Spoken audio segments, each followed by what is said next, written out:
check. Hey. Okay, which mic are you on? Hello. Oh, there we are. Hello. Hi. Hi. Now that you're here, don't you think it's a little cozy? It is cozy. I enjoy the lamps and stuff. Mm-hmm. These are my lamps Oh, they are? brought from my home. Oh. Yeah. I mean, I, for some reason, have a lot. Mm-hmm. These are from the basement. They were just my spare lamps. Mm-hmm.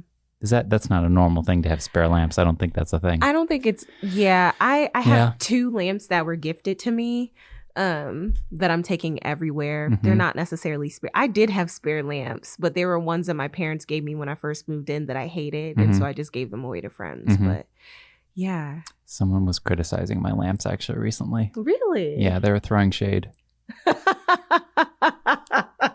That is a generous laugh for the worst joke Because why would you say that? of 2024.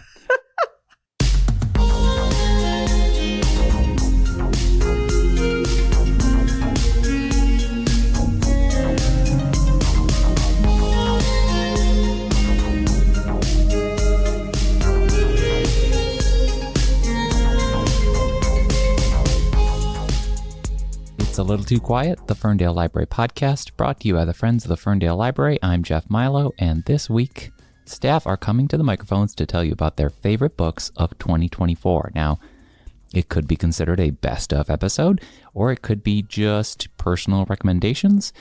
You have folks who work here in the library, in the Ferndale Library. They read quite a bit, and they have eclectic tastes, and they certainly read a lot throughout a given year. So I trust their opinions for sure. And I'm excited to hear what they have to say. You're going to hear a lot of mentionings of lamps. That's right, lamps on this episode. Don't do like a drinking game or anything because I think it comes up like 12 times.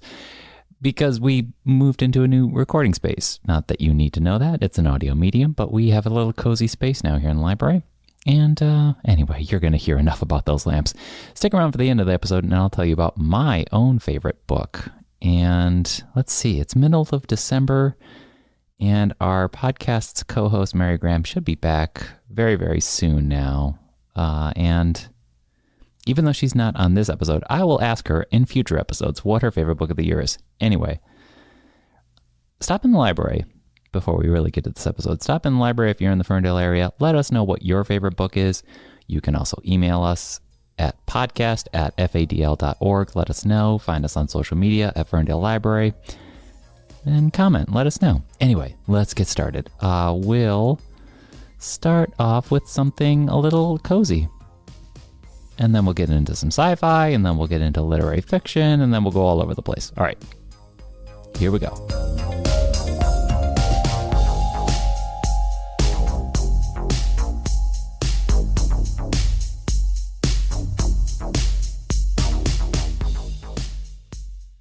But speaking of superlatives of the year, Ashley, how are you? I'm great. How are you? Is this your last day? No, my last day would be the 15th. Okay. But so this will probably be my last podcast you're still opportunity. in the circulation department at the front desk, Yes. but leaving soon. Yes. Howard University? Yes. Good, wow. Impressive. So congrats. Thank you. But you're still here to chat with us on the podcast, and I was curious to hear what your favorite book of 2024 was. Oh, it was Tia Williams, A Song for Ricky Wilde. Okay, tell me about it. So... What's the genre? Oh, wow. It's romance. Okay. That's contemporary romance. Mm-hmm. Tia Williams is just so funny. So she writes with like a comedic flair. Okay. And what's the tone? Is it cute? Is it a little sharp? Is it just perfect? Like it is. What do you like about it? I wouldn't say it's it. I did find it cute, but I wouldn't describe it as cute. Okay. Is it funnier than my lampshade joke? It is. Okay, great. That's good. It is, but that's just because she's funny and she just writes she's just, like I said, like comedically. She just writes so well that way. What's the story? The story is about a girl or a young woman named Ricky Wilde. Her name is Richard. She was named after her father. Awesome. And she comes from a well-to-do family. Her older sisters I believe that they're attorneys or married to attorneys anyway, but Ricky. Impressive jobs. Yeah, impressive jobs. But not Ricky? But not Ricky. Ricky's finding her way. And she is obsessed with flowers, florals, and floral arrangements. So she leaves the family and moves to New York and opens a floral shop and finds love with a very, very interesting man with a very, very interesting story. And like it like takes you on a journey. You're discovering this new love, but then you are engrossed in this young man's origin story, and then you're learning about a lot of Black jazz greats in New York. It's just a really, really cool story. The potential suitor is a musician? I can't say. Okay. Oh, I can't say. That would give it away. All right. And anything else that you specifically liked about it, or that you think someone else might like? Yeah, it made me laugh. It made me feel good. It was light, but it was still like my favorite genre in the world is historical fiction. And so it just had a lot of historical elements that I enjoyed. Sure. But it also explored really strong feminine characters. I love stories that are not about damsels. Or damsels in distress, rather. This was about just women finding themselves at every age, and it was just beautiful. Nice. Okay. Oh man, good characters then. Great good characters. Okay. And I've read 3 of Tia's books. So The Perfect Find or A Perfect Find, 7 Days in June, which I'm obsessed with till this day, and then A Love Song for Ricky Wilde. And the only one that I did not like was A Perfect Find. Okay. So, I mean, she's 2 for 3? That's not bad. Yeah, that's great odds. And you read a fair amount throughout a given year, don't you? Yes. I was curious, not to put you on the spot, if there were like contenders for this spot that didn't get it, or like any honorable mentions that are floating around in your mind. Like, do you have some seconds and thirds? Yeah, I would say Captured. The last time I talked, right. I was reading Captured. Yeah. That was a really, really great book. And the author was Beverly Jenkins. Oh, of course, that's right. Excellent. The GOAT. And I thought that book was great. But I loved A Love Song more. I think contemporary romance is more my speed these days. All the other books that I read were DNFs. And I don't know if it was because of the book or if it was because of me. So I don't want to call them out. All right. Yeah. Those 2 books were the ones that I finished this year. All right. Everything else has been kind of like a wash. I am reading... Yeah, what's next? 4 books right now. Okay, impressive. It's not. It's just me just trying to find something that sticks, honestly. But the one or 2 of them that I'm really, really into, The Wedding Date, #1 by Jasmine Guillory. I'm about 70 pages in, so I feel confident that I'm going to finish that one. Great. And the other one is a something. I can't remember. But it's by Dumilare Kuku. She's a Nigerian author. And I read her other book, Nearly All the Men in Lagos Are Mad, like a year or 2 ago, and I loved it. So this one, I think, was her debut novel that I'm reading now. And I'm about 70 pages into that one too. So I'm feeling good confident. Prospects. Contenders for 2025, maybe. I'll probably. You're gonna wrap them up, aren't you? Yeah, because I'm off work this week. So. Amazing. Yeah. Well, Ashley, before you go, I want to thank you for just being here and being wonderful. Thank you. Not even just on this podcast, but here at this library. Thank you. This library is the reason why I'm going into public librarianship. So sweet. It will have a special place in my heart forever. Thanks so much. Thank you.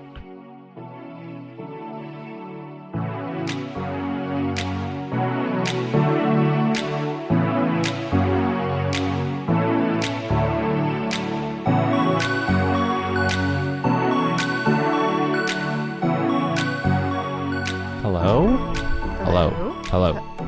Hey. Hello. Welcome back. Yay. To the Cozy Podcast Station. It is very cozy. With the lamps. Joining us now is Melissa, head of circulation. Hey, Melissa. Hey, How are you? good. How was your year of reading? It's been pretty decent. Okay. Been busy. Mm-hmm. Just got had a chance to really get back into it more recently than before. It's been a busy year for you. Been an incredibly busy year for me. Have you, and then, don't feel bad about this, but have you read less or did you maintain your usual clip? Well, okay, so technically less, but I was still in grad school for the first half of the year. Yeah. Impressive, though. So, I mean, that was just a lot of reading. Oh, yeah. I will admit I have picked up one singular nonfiction book since graduating. That's fine. Which was also another fantastic one that we just got in here Excellent. at the library. It was my very first graphic novel also. Okay, whoa. Okay, so are these books you're hinting at, are they among your top 2 of the year? That's actually one I forgot was in my top 3 now. Well, give us a title. Okay, so that graphic novel is The Mythmakers, the Fellowship of J.R.R. Tolkien and C.S. Lewis. Oh, nice. Yeah. It was a great one. That's a Beautiful artwork. a storied friendship, frenemyship sort of situation. Yeah. Yes. They did a very good job. And the artwork in it was absolutely beautiful. Awesome. What's the top 2 books that you brought to the Okay, table? so the top 2, I like them both for very different reasons. Okay. So I can't say top 1, top They're 2. a tie. They're a equal tie, but for very different. So one of them, Somewhere Beyond the Sea by T.J. Klune. Oh. So I found that one an excellent follow-up to the first one, and it really answered a lot of questions that were brought up, and really kind of gives you a really good idea, a lot of good social commentary, and some really, really good character development. T.J. Klune tends to do some sort of like unique magical realism, right? There's a bit of fantasy. Yes, there's definitely a fantasy element to it, because all the kids involved and one of the 2 adult main characters all have some sort of special powers, but also deals with some very, very real life events. Mm-hmm. Yeah, that was the thing with, I might be butchering this title, but I don't have my phone on me, so I'm just gonna rely on my brain. Was it Under the Whispering Door? Is that Behind the Whispering Door? That was another one that I like. So far, for the most part, I like anything TJ Klune puts Behind the Whispering Door is not a spoiler at all, but it's like a fantastical framing and furl around the concept of kind of purgatory. And then so it's really talking about, the human condition, but there's some fantasy going on. There's some magic, Yeah. What was the title of the one that you had for 2024, though, one more time? The 2024 was Somewhere Beyond the Sea. Somewhere Beyond the Sea. All right. And what's the other one? The other one, completely opposite reason, Spell Shop by Sarah Beth Durst. Okay, that also sounds magical. Very magical. It's an absolute cute, cozy, fun little read. Okay. The main character, not the reason I read it, but fun little revelation, was a librarian that is saving a magical books from a library that is getting burned down, and she saves about 5 crates worth, and sets up shop in some tiny little island, and just kind of ingrains herself in the community, and kind of saves these books and save the spells, and kind of finds a little cozy little town and a little love interest, and everything stays cute and cozy and fun and nice. Overwhelmingly cute. Yes. Oh my gosh. Yes. I said, and even the book jacket, the book cover is beautiful, and it is absolutely everything it says it is. So this has romance elements. Elements, yes. But not a romance. But not a direct romance, no. And it's cozy. This is sort of like a new sort of wedge genre, right? It's not cozy mystery, but it's cozy. It's a cozy fantasy romance. So it doesn't go all the way into the full romance aspects that most people are used to. But the elements are there, but it's definitely more centered on her building her life. Okay. Her, kind of moving forward with the spells, and what is she going to do with them, and how is she going to move forward after everything she knew is pretty much gone. Wow. And that's it. There's not like there's some sort of villain or antagonist character, is there? Or is there? A little bit. Okay. A little bit. Okay. There's a little bit of a antagonistic character in there. Someone doesn't necessarily like what she's doing, but Okay. maybe all right. it's not always for the things that we think it's for either. Oh, this sounds So- very satisfying for just about anybody who likes to read, maybe. It sounds like a nice book to just kind of live in. It is, and it's a nice and cute and cozy, a pretty quick read, and especially if you're not looking for anything super heavy, but really want to just sit down and read something nice. What was the title again? Spell Shop, Sarah Beth Durst. Wonderful. Thanks, Melissa. Thank you.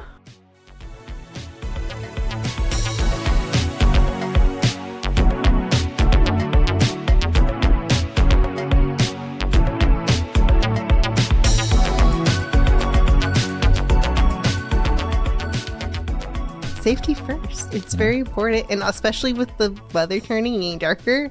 Dynamic. I mean, yeah. Neon. Yeah, it makes a fashion statement. It's a vest. It says, hey, I could be a construction worker or I can ride a bike in the dark. Yeah. Or I just value my safety and I don't want to get into an accident, you know? Yeah. And if we could translate this into other things in your life, it would be all good. Oh, like when I climb on chairs and stuff and tables? Yeah, and bookshelves. I And don't know. We'll see about you're that. not supposed to do that. Okay, joining us on the podcast now is Erin from Youth Services. Hey, Erin. Hi. Favorite book of 2024. Now, you just emailed me and you were like, I have an asterisk. So what's the story? Okay, so the book came out actually last year. Okay. It did win a Hugo Award, though, this year. That's for sci-fi? Yes, for Okay. sci-fi, one of my favorite genres. But also, technically, the series started back in 2013, I believe. Okay. And what's the title of the book that came out last year that won the Hugo Award this year? So the book I'm talking about specifically today is called Translation State by Anne Leckie. Translation State? Oh, Anne Leckie is a heavy hitter in the sci-fi world. I bet she has like 8 Hugo Awards by now. I'm probably between Anne Ancillary and Martha Justice? Wells. Yes. She wrote Ancillary Justice. This book is set in the same universe as the Ancillary Justice. Was Ancillary Justice the trilogy. first book? I believe so. Look at my brain. Look at you go. About a ship that develops AI or has AI. It's like a self-aware ship. Yes. Sort of. So there's like a ship AI, and basically one of the versions of the ship AI becomes put into its own individual human-esque, alien-esque body Whoa. because the ship itself is destroyed and there's only this like little remnant left. Whoa. And a common theme through this whole world of the ancillary stuff and also Translation State is really like, what does it mean to be a quote unquote person? So we do see the characters from the ancillary series in this book, Translation State. This one follows a cast of different characters, but we see a lot of common themes. It's all about, what does it mean to be a person? Are we more than our heritage? What does it mean to be an individual in society versus the legacy others have left for us? On top of, there's a lot of political intrigue if you're into that. There's a lot of good alien world building stuff going on. But yeah, it's all talking about like, what does it mean to be? And who gets to decide and who has rights. How it feels to be something on. Now, I'm not often describing Anne Leckie to fellow readers, but sometimes I am, and I'll talk about the fork in the road between quote unquote hard sci-fi and soft sci-fi. Softer sci-fi might be Star Wars and Avatar. It's a little more fantasy. It's a little more fun. It's a little more loosey-goosey with the rules. Hard sci-fi would be like Star Trek or, maybe Dune. Sure. There's a lot of very complex world building, a lot of interplay, a lot of deeper questions being asked in a more thought-provoking way versus like softer sci-fi where you can just kind of go along for the ride. Sure. And it's a good time. Sure. I would say this leans more hard sci-fi Right. than not, but I think it's also whether you're new to the series, it's a good approachable entry point because it is like a standalone one, at least so far. Oh, that's cool. It could be read, I think, on its own apart from the others. You don't have to go back and start at the beginning, though everyone should. I think you could still get a lot out of it, understand what's going on without having read the rest. Yes. So I would say it's a soft, hard sci-fi. Okay. Beyond the deep philosophical existential questions, was there anything else particularly about the book that you really found enjoyable or just compelling even maybe? There's three main characters. One of the main characters we'll just call the translator. They are absolutely hilarious. Okay. They're just need to be taught some boundaries about like, oh, hey, going and eating people. Oh. Let's not do that. No. Or, like, just defying social conventions as we would see them. Okay. And as other alien species also see them. Okay, some Venom-esque levity for you fans out there. Okay, great. Yeah, some Venom-esque levity there, which is appreciated and really fun. Kind of lifts up everything. I really enjoyed that. I really enjoyed there's a lot of interplay between the characters and their dialogue that just hits just right. It's sometimes very silly. Sometimes they're talking about serious stuff and the big questions, but a lot of it's still pretty lighthearted and soft and funny and joyful for being a book about some pretty heavy stuff. And that's the thing, is that the characters are probably really compelling. The dialogue's probably really compelling, because that's the other thing between hard sci-fi and soft sci-fi is hard sci-fi might not be... It's going to be well-paced, but it's not going to be action-packed. There's not going to be laser fights. There are laser fights, but also... There are laser fights. But also, it's not just the laser fights, and we're just running from action scene to action scene. No, it's thought-provoking stuff, build up, really big payoff at the end there. Awesome. And also some twisty reality jazz going on, too, which is kind of fun and wonky and hard to get your head around, but also kind of silly, too. Okay. So... it's a good mix. It's a good mix of serious and silly. So a great pick, I think. Translation State by Ann Leckie. Translation State by Ann Leckie. Awesome. Thanks, Erin. Thanks.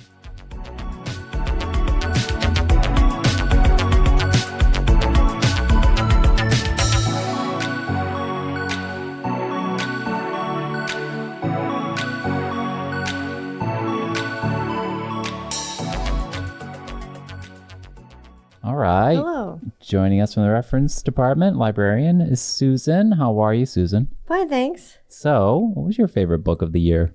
Real Americans by Rachel Khong. All right. Now, you read a lot, so I have to imagine it was tight competition to get to the top.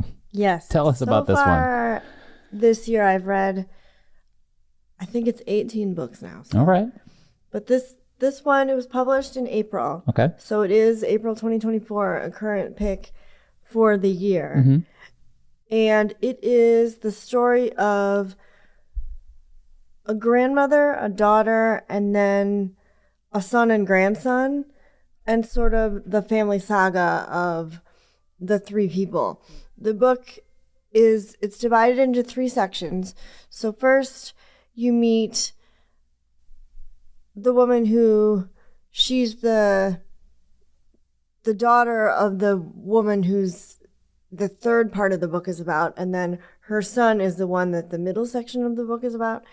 And when you meet her, it's early 2000s New York City, so it's just at the beginning of tech startups and websites, and she works for a travel magazine online, and it's a new thing because early 2000s, it was sort of before we had apps and Instagram, and so she actually did have to like write a blog post and like monitor for clicks and like page views and things like that. Yeah, wow. So that's what she did in an office in New York City, and her parents were both scientists, and she had grown up in Tampa, and so it was a cross-country move. Her parents were really unhappy that she had not chosen to be a scientist like they were, but she had chosen this sort of different path with, new tech and computers and travel, but not actually really going anywhere, just sort of sitting in an office.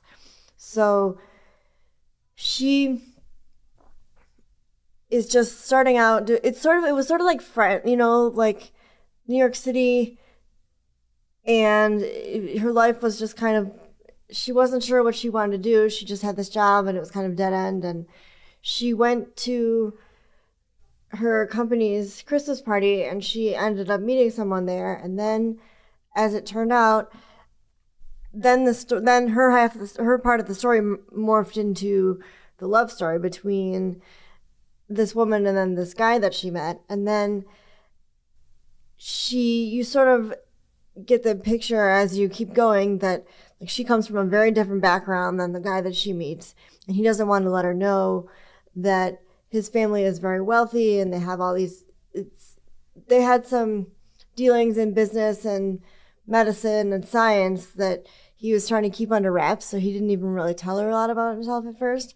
So you're seeing sort of her evolution as she starts out and she's like a really new, young New Yorker, and then she meets this guy and she sort of is thrown into this world that she's not familiar with at all. Mm-hmm. And then she sort of doesn't feel like she fits in, and then she realizes she doesn't fit in, but then they're still like, they still feel really connected. So eventually they fall in love and they get married and they end up having a baby. And so then it fast forwards like 15 years when their child is starting high school. And that's where the middle part of the story starts, because he's suddenly alone with his mom way on the other side of the country on an island outside of Seattle. And then you have no idea like how it went from she was in New York and she was happy and she sort of had this change of her life, and then all of a sudden like none of that old life is there at all. And then the son figures out that there must be some reason why he doesn't know why his parents split up and they never talk about it. And then he really wants to contact any other family. Mm-hmm. And so he also is a gifted scientist. He sort of, even though they're living on this really remote island outside of Seattle, it's somehow clear that he became like the scientist one in the family. Like the daughter didn't get the genes, but her son has them. So he's very interested in science, and he ends up trying to contact his grandmother. And then the third part of the story is how his grandmother came to the U.S. from China, like during the 50s and early 60s, and then how she became a scientist in the United States. And so then all three of those stories are connected, and you figure out why they had three separate lives, and then how they led these three separate lives sort of without knowing that the other one existed, and then there's a connection at the end. And it really read like Celeste Ning, I would say. Very similar to Little Fires Everywhere, in the fact that there's moms and daughters, and then there's family secrets and chains of events that you don't really see coming. And then it was very good at giving you all the pieces and then letting the reader connect them, which I thought was interesting, because I mean, like you said, I read so much, so I was sort of thinking maybe I know how this is going to go. And then I thought, no, I don't think this is really going to lead to this. And then all of a sudden there's some other twist, and I was like, oh, I didn't see that at all. So it was really good. Excellent. And it was called The Real Americans? Real Americans. And the author was? Rachel Khong. Rachel Khong. All right. Excellent. Thank you, Susan.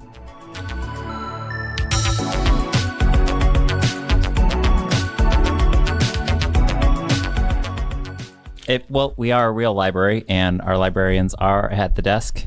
And oh gosh, that was recorded. I did not even realize that. But I love realism. Okay, joining us now is Damon from the youth department, youth librarian. Damon, how are you? I am fantastic. How are you? Great. What is your favorite book of 2024? Well, I've got two, and I realized when I was going through my Goodreads to see what I actually read this year that I kind of had a theme to my favorite books. Mm-hmm. And so both of the two that I picked happen to be about buff lesbians with swords, Okay. which I love so much. So let's talk about the first one, Sure. which is Legends and Lattes by Travis okay. Baldry. This book almost came up earlier. Did it really? I'm not surprised. I mean, it's one of those books that everybody was talking about at the time, and it's lovely. If you're looking for something just cozy at the start of the new year or around the holidays, pick this book up because it is very mild fantasy. It's about an orc woman named Viv who is just over adventuring. Like, she's done it. She's beaten people up. She's gotten her hands bloody, but she's just ready to just, kind of settle down. And so she just one day is like, you know what? I'm done. I'm done. And ends up in this town where she ends up starting up a coffee shop business because after having her first taste of coffee on her adventure, like, a nice person realizes that, you know what? This is magical. I need to let other people experience this too. Yes. Meet some great people along the way, including my favorite character, who is a little tiny ratkin person, little like rat that can talk, that is a baker, which is beautiful, as well as a giant cat and a succubus that she falls in love with, and it's just beautiful. And they're kind of just hanging out. Pardon? And they're kind of just hanging out, aren't they? Yeah. Oh, yeah. It's super cozy. Any conflict in the book is resolved fairly quickly, and it's one of those books that's just pretty feel good. Nice. And who is the author again? Travis Baldry. All right. Baldree. And what's the other book you got? The other book I chose is Gideon the Ninth by Tamsin Muir. So when you gave me that setup of what your books had in common and you described that character, I was like, I wonder if Gideon's going to be in here. Oh, of course it's going to be in here. So I had a friend that had been trying to get me to read Gideon for years. I picked it up multiple times and set it back down and picked it up and set it back down. And finally one day I'm like, you know what? I really need to give this book a fair shot. I think my hardest thing was it took a little bit to get used to the writing style of the author. But once you're in it, oh boy, howdy, it is a fun ride. And it's sci-fi technically, right? Yeah, technically sci-fi, kind of fantasy-ish. It follows the main character, Gideon, who is just an ordinary human buff one at that, but and Gideon becomes the Cavalier, which is kind of like a protector bodyguard sort of person to the necromancer Harrow. So in the necromancers are not physically strong. They're frail. They're constantly using blood in their magic and stuff, and because of that they can't really get strong, so they need to have Cavaliers helping them. It's kind of got a dark academia vibe because there's a bit of mystery in there where they're trying to figure out how to use a deeper level of this magic. There are skeletons left and right. Honestly, one of my favorite things about this book is on the cover, the tagline, lesbian necromancers in space. Can't go wrong there. So badass. It's so good. It is so fun. So if you're looking for something wild, weird, that will make you laugh harder than you've laughed in a long time, go for Gideon the Ninth. Gideon the Ninth, author again? Tamsin Muir. Excellent. Thank you, Damon. Thank you.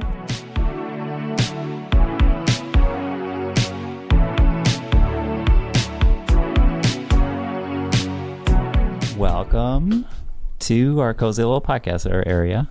Yeah, little lamps. Thanks so much for having me, Jeff. I love the mood lighting in this room. Mood lighting. It makes me want to talk about books. Oh, well, perfect timing, because here I am with this little podcast set up with these little mics asking people to talk about books all day. It's Cricket. Hi, Jeff. Assistant director, currently, by the time you hear this, interim director. Welcome to the podcast. Thank you. And we're talking about our favorite books of the year. What is your favorite book that you read this year? Wow. The one I want to talk about on this podcast is called Grief is for People by Sloane Crossley. Nonfiction? Nonfiction. Okay. Yeah. Okay. Yes. So it's, if you read a synopsis of it, you will think this book is very sad. And that's understandable because it's about the death of her best friend by suicide, which is a sad topic. No, truly. But Sloane Crossley is a humorous writer. And the absolute coolest thing I've ever seen any writer do is to be funny about incredibly hard things. Like, that is always going to make me want to stand up and applaud while I'm reading, because I think it's so hard and so tricky. But when it's done, it's just like life. Yeah. I mean, it's probably a nice shoe-in for any fans of like the Moth podcast or things like that, where it's Yeah. like you think this is going to be sad, but it's probably going to really move you also, not just make you laugh, Yes. but definitely probably be very poignant. Yes. Yeah. Anything else about it that you liked, or how is the book kind of structured? Is it like a memoir? Is it a memoir? Yeah, it's a memoir. Okay. It's kind of like broken up into not really essays, but Okay. you can see where things are kind of jumping around. What happens is somebody breaks into her apartment in New York City and steals a lot of Sloane Crossley's jewelry. And it's not super valuable, but some of it belonged to family members who have also passed away. There's a lot of like sentimental value. That's upsetting. Yeah. That is upsetting. And she's talking to her best friend about this. And he dies a couple days later. And so she's kind of conflating the two things because she can't figure out really why her friend died the way he did, but she can try to figure out what happened to her jewelry.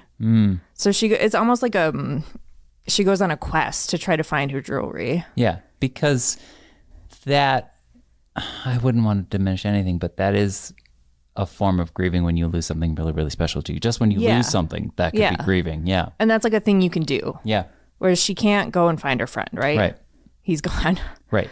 But this is something she can do. So And she can't get that answer, but she can be a detective or something. Yes, and it does almost like rise to caper levels. Okay. Where she's finding these people who work in the underground jewelry selling kind of, not, Sure, of course. Yeah. not whatever. above board Sure. Yeah. buying and selling.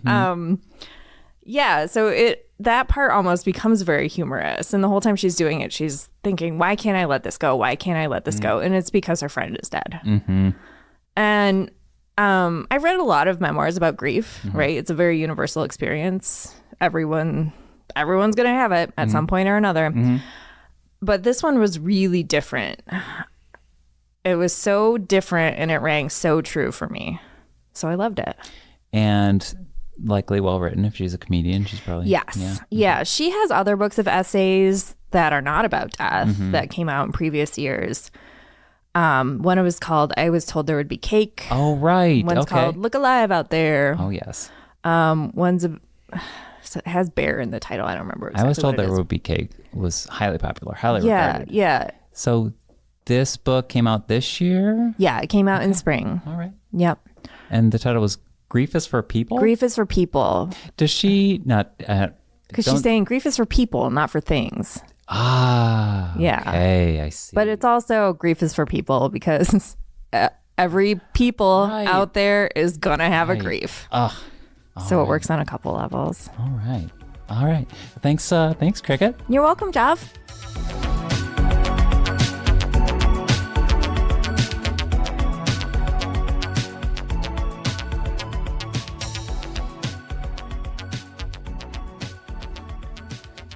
And that sums up our favorite books of 2024. Here I am, Jeff Milo, your host. I've been chatting with everyone throughout the episode. My favorite book was titled Bitter Water Opera. It did come out in 2024, and it was a debut novel, actually, by Nicolette Polek, who is an Ohio-based author. Bitter Water Opera is good for someone out there who likes atmospheric books, existential books, books with kind of a vignette, episodic energy.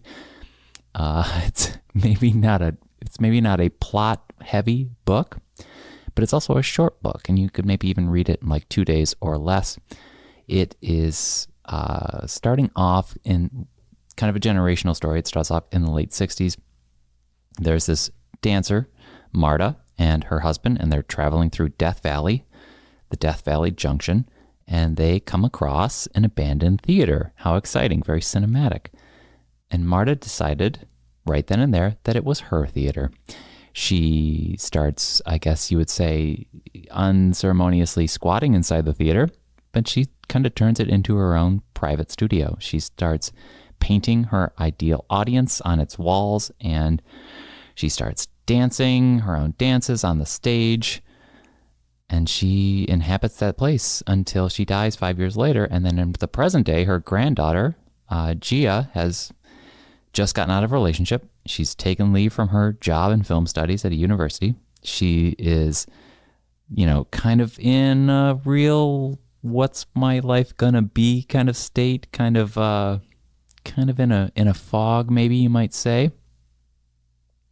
And having her own little difficulties with her own mom, she comes across a photo in a library archive of her grandmother Marta and decides to write her a letter. And after writing a letter, the late Marta, perhaps a little ghostly, appears in Gia's home. And from there, in that kind of magical realism, touching ghost story generational kind of energy, Bitterwater Opera follows Gia as she resists the urge to escape into herself and struggles to form a lasting connection to the world. It is that kind of a heavy thing. Eventually, through a series of kind of haunting imagery and encounters and ghostly kind of energy and other kinds of things that make her question her existence, she winds up actually getting herself to Marta's Theater in Death Valley to find some answers about her grandmother and maybe about herself. Kind of out there. Bitterwater Opera, Nicolette Polak. Anyway, that will wrap up our episode of our favorite books of 2024. Remember to follow us on social media at Ferndale Library and rate, review, and subscribe to this podcast. You can also find more information about supporting this podcast and the library if you want at ferndalefriends.org. I think we're going to get a couple more episodes out before the new year, but maybe we won't. How about that for a cliffhanger? Stay tuned, of course, and we appreciate everyone listening. Take care, keep reading, and I'll wish you all an early Happy New Year.